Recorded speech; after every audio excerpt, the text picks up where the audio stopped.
Joined now by Noah Syndergaard, and what has this been like for you? First big league camp, and I don't know if you've noticed, but there's been a slight bit of attention around things you do around here. Yeah, I mean it's definitely a little different, you know. But I'm glad to be here. The weather here is gorgeous. A lot of fun being down here, being in the same clubhouse as David Wright, Curtis Granderson, Matt Harvey.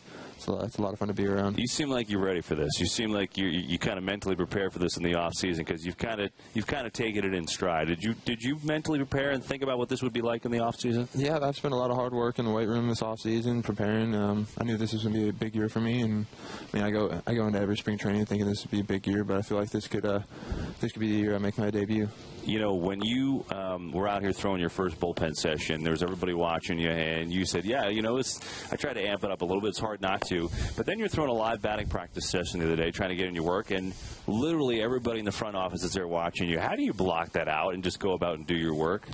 Well, ever since I started playing baseball, I mean, I've been pretty good at being able to block out, like, whatever around me, just kind of get a little tunnel vision going on with me and the catcher. But I was still pretty amped up during my first BP. My first 20 pitches were kind of a little erratic, and then I settled down in the next 20 pitches. I talked to Frank before I went out there. He just reminded me to settle down and just do what I do. What are your goals? How do you expect to try and make this team out of camp?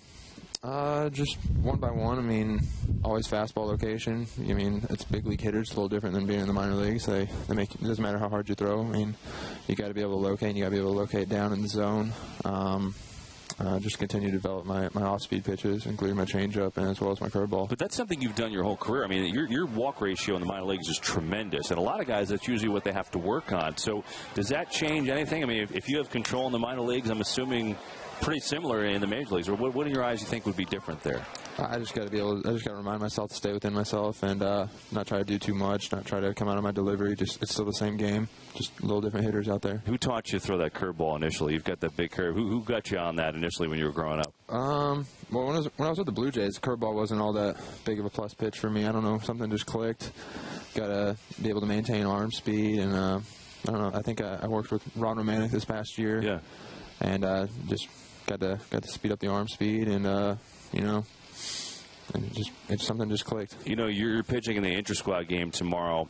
What do you take out of that? Is it hitters' reaction to your pitches? Is it just you kind of refining yourself? Well, what does a pitcher look to get out of, like, tomorrow when you're pitching in that inter-squad game? I think it's just a chance for me to fine-tune my craft and get ready Monday for when I face the Braves.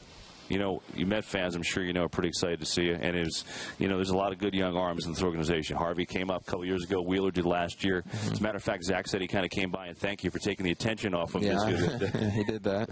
But are you aware of kind of how Met fans feel about you and the excitement to kind of see you pitch? Yeah, I mean, I keep up to date with my Twitter and my Instagram, and they all seem pretty excited for me to make my debut, but I got to get there first. You've kind of earned the nickname Thor. First of all, you're a big guy, but you kind of, you know, the Chris Helmsworth thing, I feel like you think you could play that role? Is it fitting for you? I think I could be his doppelganger. Maybe when I grew up my hair this off season, but my girlfriend had a little say on me cutting it. So I mean, I don't know if you've seen my locker yet, but there's a picture of Ivan Drago.